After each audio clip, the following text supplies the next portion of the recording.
दोस्तों welcome back to my channel. मैं लेकर आया हूं आप सबके लिए आज डाटा इंटरप्रिटेशन यानी कि डीआई के ऊपर एक न्यू वीडियो, फोर्थ वीडियो होगी ये। पिछले 3 वीडियोस में हमने डीआई जो है उसमें 3 तरह की डीआई को सीखा। हमने पाई चार्ट वाली डीआई सीखी, हमने उसके अलावा एक सीखी थी लाइन ग्राफ वाली डीआई, और पाई चार्ट के साथ टैबुलर वाली डीआई आई थिंक वो भी हमने सीख ली है।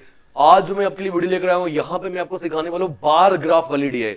आप सबको याद होगा मैंने आपको बताया था कि जेकेपीएससी एग्जाम जो आने वाला है, क्योंकि उसमें डीआई जो चैप्टर है वो मेंशन्ड है, 3 से 5 नंबर का आपको ये सवाल जो है ये पूछा जा सकता है। तो डीआई के रिगार्डिंग पूरी हेल्प मेरी आपके लिए रहेगी, जो भी यूट्यूब के ऊपर।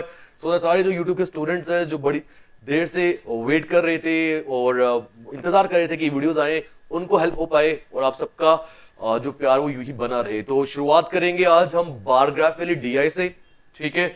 और ये जो सभी सवाल है मैं आपको ये बोलूंगा कि आप एक बार पहले नोट डाउन कर लो, खुद से ट्राई करो, क्योंकि मैंने आपको क्या बताया था कि सवालों को सॉल्व करना मुश्किल नहीं है। अगर किसी बच्चे को परसेंटेज और रेशियो एंड एवरेज के ऊपर थोड़ा सा हल्का सा हाथ बैठा हुआ है, उनके लिए चीजें बहुत आसान होंगी। सिर्फ रीड करना है, इंग्लिश टू हिंदी कन्वर्जन आनी चाहिए। सिर्फ मेन बात क्या होती है, डाटा को पिक कैसे करना है वो हमें आना चाहिए। और ये बहुत इजी क्वेश्चन है और ये भी अभी एग्जाम में आया हुआ क्वेश्चन है, बहुत इजी है। प्रीलिमिनरी एग्जाम में आया था 5 नंबर का। इसमें डाटा को पिक करना भी बहुत आसान है, बहुत आसान। तो एक बार नोट डाउन कर लिए, देन वी विल स्टार्ट।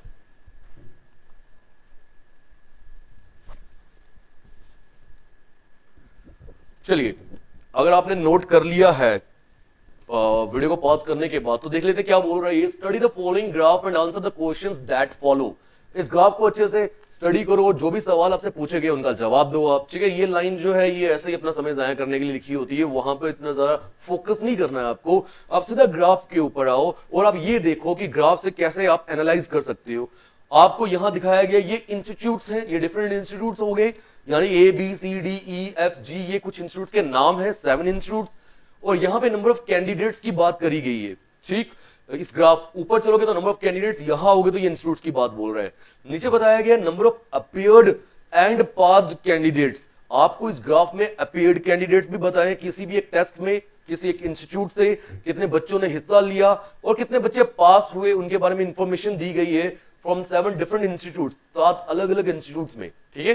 यानी कि 7 इंस्टीट्यूट होंगे, उनका एक कॉमन टेस्ट लिया गया, तो हर एक इंस्टीट्यूट से बच्चे अपेयर करने आए टेस्ट में और पास भी हुए होंगे, कुछ फेल हुए होंगे।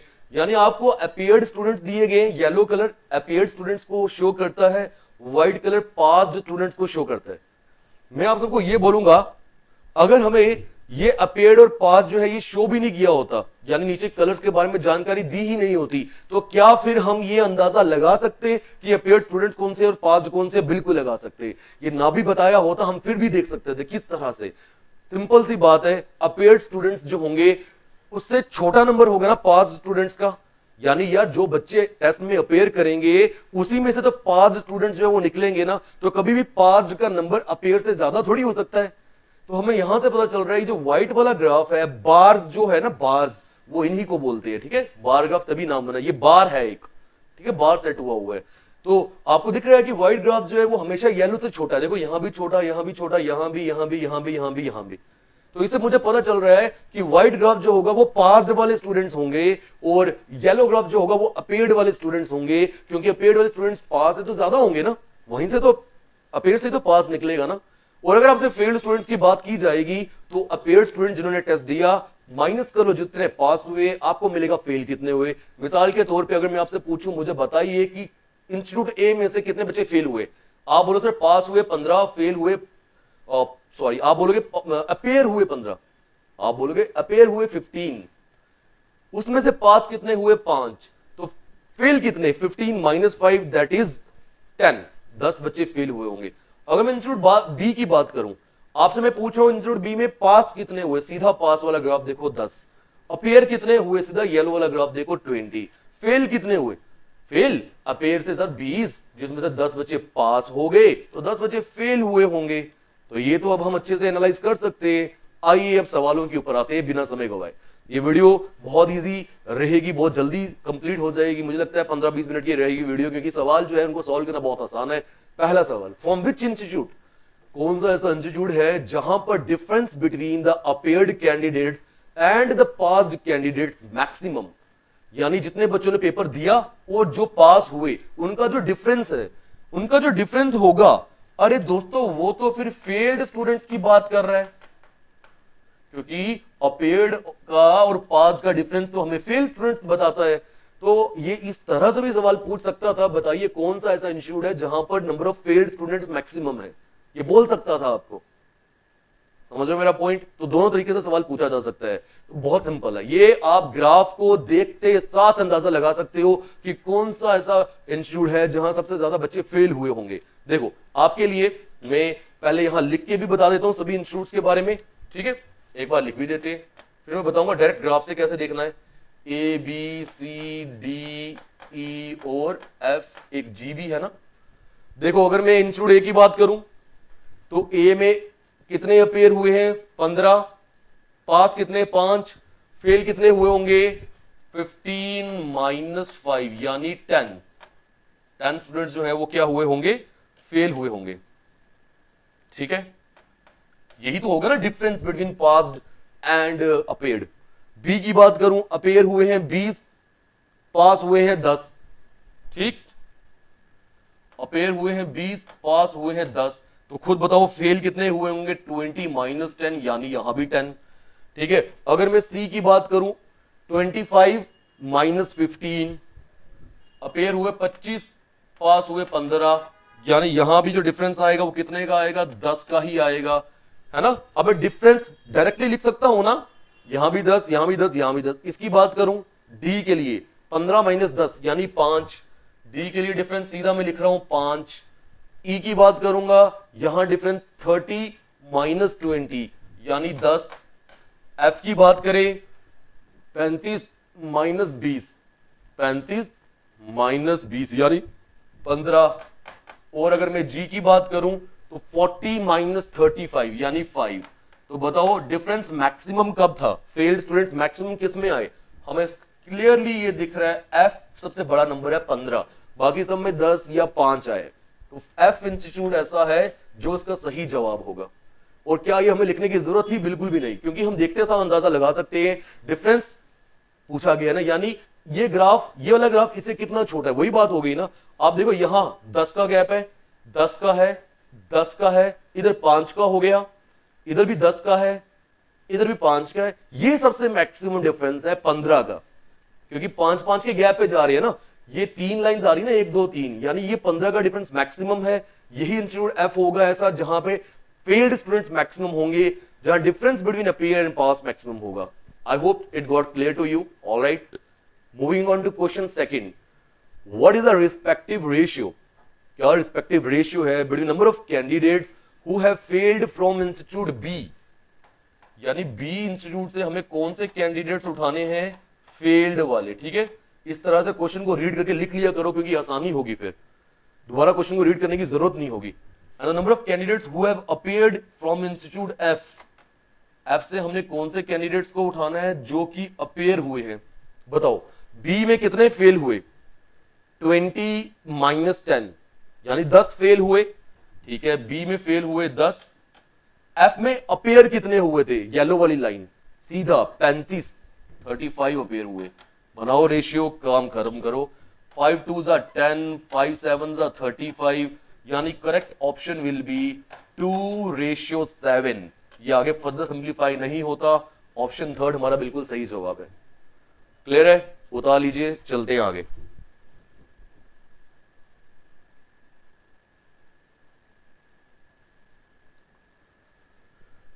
क्वेश्चन थर्ड पे आते हैं। देखो इस तरह की डीआई आपसे पूछने के चांसेस के आसार बहुत ज्यादा है, मैं खुद बोलता हूं ऐसे पूछ सकते हैं ये आपसे। दोस्तों यहां पर एक इंपॉर्टेंट पॉइंट है जो कि मैं आपको बता दूं, अभी तक हमने रीड नहीं किया। वो क्या, ये जो नंबर ऑफ अपीयर्ड और पास्ड कैंडिडेट्स थे ना, ये हंड्रेड्स में दिए हुए हैं। ये बहुत इंपॉर्टेंट लाइन है, हंड्रेड्स। यानी का मतलब पता क्या है इसका, अगर मैं आपको बोलूं इन सवालों में इस चीज का कोई फर्क नहीं पड़ने वाला है, कोई फर्क नहीं पड़ने वाला इन सवालों में। सवालों में जो फर्क पड़ेगा वो आगे वाले सवाल में पड़ेगा। तो ये दिमाग में रखना, इन हंड्रेड्स का मतलब यहां कुछ यूज होना है। यानी रियलिटी में अगर मैं बोलूं कि ए इंस्टीट्यूट में टोटल बच्चे अपेयर कितने हुए, हम 15 अभी तक बोल रहे थे, बिल्कुल सही था, कोई फर्क नहीं पड़ेगा, बट वो हंड्रेड्स में है, यानी 1500 लेना पड़ेगा आपको। और इन सवालों में कोई फर्क नहीं पड़ने वाला। ठीक है, जो क्योंकि क्यों नहीं पड़ने वाला, क्योंकि ये जो चीज है ना, ये चीज हर चीज 100 से मल्टीप्लाई होगी। तो ये कितना बनेगा, ये 1000 बनेगा, ये भी 1000 बनेगा, ये भी 1000 बनेगा, ये 500 बनेगा, ये 1000 बनेगा, बट ये 1500 बनेगा, ये भी 500 बनेगा। अल्टीमेटली मैक्सिमम तो एफ ही आएगा ना, इधर भी कोई फर्क नहीं पड़ने वाला। अगर आप इसको रेशियो में इसको भी 100 से मल्टीप्लाई करो और इसको भी 100 से मल्टीप्लाई करो, 2 जीरो तो कैंसिल आउट हो गए, अल्टीमेटली 10:35 ही मिलेगा ना आपको। इसलिए अभी तक मैंने इन सवालों में आपको बोला नहीं, बट अभी आगे वाले क्वेश्चन पे ये मायने रखता है। तो ये इन 100 वाली बात भी क्लियर होगी आपको, ये समझ आया ना। ये मैंने 1000 क्यों लिखा, 100 से मल्टीप्लाई क्यों किया। रियलिटी में ए इंस्टीट्यूट में जो बच्चे अपेयर हुए थे वो 15 इंटू 100, क्योंकि इन 100 बोला है, तो 1500 अपेयर हुए, और पास कितने हुए, 5 इंटू 100, ठीक है, 5 इंटू 100 यानी 500। तो 1500 माइनस 500 करूंगा ना मैं, तो फिर करके 1000 ही आएगा। बट अभी आप इन सवालों में ऐसे ही एज इट इज कर सकते हो, क्योंकि फर्क नहीं पड़ने वाला। बट ये सवाल में आते हैं, अब ये देखो क्या बोल रहा है, what is the approximate average number of candidates passed from all the institutes together. कह रहा है सभी इंस्टीट्यूट में जो बच्चे पास हुए हैं उनका एवरेज निकालो। तो पास वाले बच्चे जो है वो येलो नहीं, वो व्हाइट वाला ग्राफ है, तो हम सबकी वैल्यूज जो है उन्हें नोट डाउन कर लेते हैं, देख लेते हैं। देखो कौन कौन से इंस्टीट्यूट है, A B C D E F and G. बताओ अब, ए में 5 10 15, 5 10 15, ठीक है ना, 5 10 15। अब डी से शुरू करते हैं, 10 20 20 35, कितना आया, 10 20 20 एंड 35, ये आ गए हमारे पास जो बच्चे पास हुए। बट आपको पता ना ये चीज 100 में है, मतलब ये 500 बच्चे पास हुए होंगे, हर चीज को 100 से मल्टीप्लाई करना है, ये 1000 ये 1500। बट अभी हम ऐसे ही करेंगे, आगे जाकर देखते हैं चेंज किस तरह से लाना है हमने। देखो उसने हमें पूछा क्या है, हमें एवरेज निकालना है। एवरेज का फॉर्मूला क्या रहता है, sum of all the observation divide by number of observation. करो सम, 20 20 40 और 10 50 ये हो गया, और 30 ये हो गया, 80 और 35 115। कितनी है, 1 2 3 4 5 6 7, 7 से डिवाइड करते, करो डिवाइड, देखो क्या आता है। हेलो, ठीक है जी, मैं 5 मिनट में आ रहा हूं,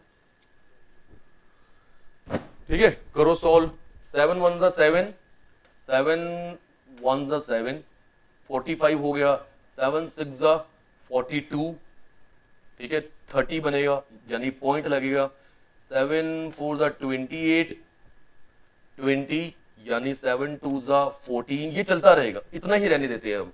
तो एवरेज कितना मिल रहा है मुझे, 16.42। अब मुझे बताओ क्या 16.42 ऑप्शन में है हमारे पास, नहीं। क्यों नहीं है, क्योंकि ये चीज अभी हमने 100 से मल्टीप्लाई करनी है, इस सवाल में यूज होता है उस 100 का।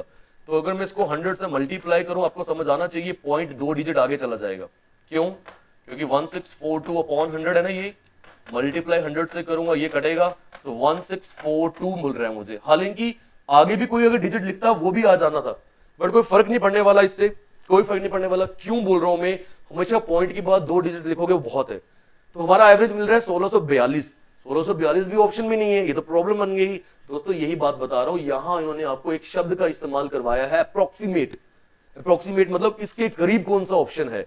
तो इसके करीब अगर आप ध्यान से देखोगे आपको ऑप्शन मिलेगा 1640, ये ऑप्शन बिल्कुल सही है। तो option number 3 is the correct one. तो क्लियर हो गया, ये 100 का यूज आपको कहां से समझ आया, इस सवाल से। क्लियर है पॉइंट, चले आगे। देखिए question 4।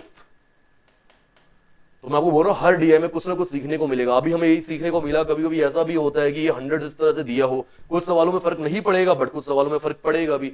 Number of candidates passed from institute C and E together, ठीक है, सी और ई में ये बोल रहा है पास्ड वाले कैंडिडेट्स निकालो। टुगेदर का मतलब याद है ना, पहले इनको प्लस कर लो। तो हम देखते हैं सी में कितने पास हुए, 15, और ई में कितने पास हुए, 20, यानी 15 प्लस 20 यानी ये हो जाएगा 35। Is what approximately what percent of the total number of candidates appeared from A and G. अब ये बात कर रहा है ए और जी की। मगर कौन से कैंडिडेट्स उठाने हैं आपको? अपीयर्ड उठाने हैं। तो ए और जी में, ए में 15 थे, जी में कितने थे? 40। 15 और 40 तो कितना मिलेगा मुझे? 55। अभी आपके माइंड में आ रहा होगा सर क्या यहाँ पे हमें 100 से मल्टीप्लाई नहीं करना?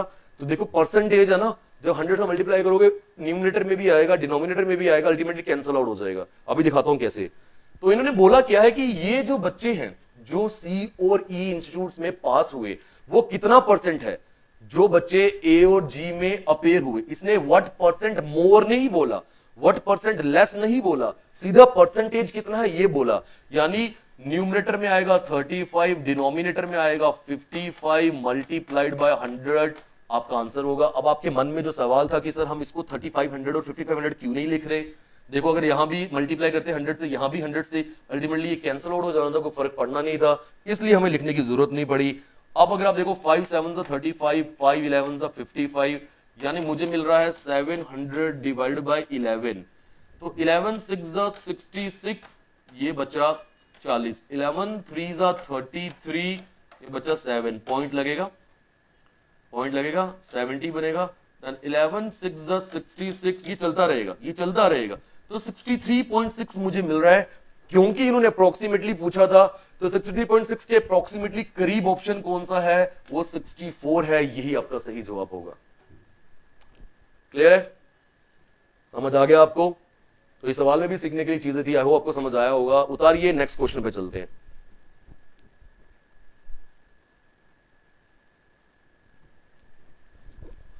वीडियो आपको 20 मिनट की मिल रही है, बट इसको लिखने में मुझे आधा घंटा पहले लग चुका है। जो ये क्वेश्चन मैं ऑलरेडी लिख चुका हूं, इसमें इतना मुझे टाइम लग गया, हालांकि वीडियो 20 मिनट में कंप्लीट हो रही है। दोस्तों ये चैनल अगर आपको अच्छा लगा हो, वीडियोस अच्छी लगी हो, जरूर सब्सक्राइब करेंगे, और अपने सोशल मीडिया प्लेटफॉर्म्स के ऊपर जहां भी आप यूज करते हो, व्हाट्सएप, फेसबुक, हो सके तो जरूर इसे प्रमोट करना, अपने बाकी स्टूडेंट्स तक पहुंचाना। What is the difference between the number of candidates appeared from institutes A C D F? बोल रहा है ए सी डी एफ में जो बच्चे अपीयर्ड हुए टुगेदर, यानी कि इनको पहले ऐड करो, उसका डिफरेंस निकालना है। Candidates pass from institutes B, E and G, यानी बी, ई और जी में जो पास हुए थे, दोनों का डिफरेंस पूछा। बहुत आसान है, यहां 100 वाली चीज की मल्टीप्लीकेशन करनी होगी, जरूरत पड़ेगी। ठीक है, देखो अब ए सी डी एफ में अपेयर, ए सी डी एफ, ए अपेयर येलो है ना, 15 25, ए और सी में बोल रहा हूं 15 और 25, पहले यही लिख लेता हूं, 15 प्लस 25। अब डी और एफ की बात करते हैं। डी में 15 है ना, और एफ में 35,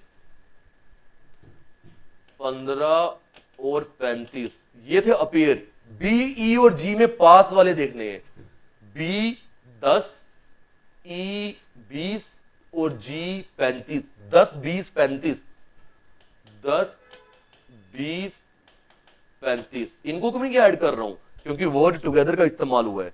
चलो 25 और 15 40, 40 और 50 90, ये आ गया 90 माइनस, ये कितना आएगा? 3 2 5 60 70। आई थिंक यहां बी, ई और जी बोला है ना उन्होंने, कोई मिस तो नहीं किया हमने नंबर? देखो बी में पास हुए 10, ई में हुए हैं 20 और जी में हुए हैं 35। 10 20 और 35 है ना, 10 मैंने 25 लिख दिया, सॉरी, 20 और 35 करो, 30 और 35 यानी 65। तो अभी मैं यही चीज करता हूं, मैं स्टार्टिंग में 100 नहीं ले रहा, क्योंकि क्वेश्चन क्यों लेंथी करना, इसको भी 100 से करो, इसको भी 100 से करो, क्या फायदा हुआ? 90 माइनस 65 मिल गया 25। तो 25 बच्चे नहीं ना होंगे, बच्चे कितने होंगे? मैंने बोला लास्ट में 100 से मल्टीप्लाई कर लो, तो 2500 स्टूडेंट्स जो होंगे वो हमारा सही जवाब है। 2500 है ऑप्शन में, ये नहीं है, धोखा नहीं खाना, ऑप्शन ये वाला सही है 2500। 25,000 भी दिया था, लगता है कि ये सही है ना, क्योंकि नंबर बिल्कुल एक जैसा मिल गया, बट रियलिटी में 2500 हमारा आंसर होगा। दोस्तों अगर आप इस हर एक वैल्यू को 100 से मल्टीप्लाई करते हैं ना, मतलब 1500 बच्चे, 2500 बच्चे, तो यहां पता क्या आता? इसकी जगह आपको मिलना था 9000, इसकी जगह आपको मिलना था 6500। करोगे आप माइनस, तो भी आपका आंसर कितना आना था 2500, बात एक ही है। बट इतने हंड्रेड्स लिखने से बेहतर है लास्ट में ही हम 100 से मल्टीप्लाई कर ले। जब भी ऐसे डीआई पूछी जाती है इसी तरह से लास्ट में ही हमें चेंजेस जो है वो करने होते हैं। तो दोस्तों आई होप ये वीडियो आपको जरूर अच्छी लगी होगी, और लगी है तो जरूर कमेंट सेक्शन में बताइएगा। नीचे डिस्क्रिप्शन बॉक्स में मेरा इंस्टाग्राम हैंडल जो है वो भी आपको दिख जाएगा, वहां पे भी हमें फॉलो कर सकते हैं। मिलते हैं अगली वीडियो में, till then take care, good bye, Jai Hind.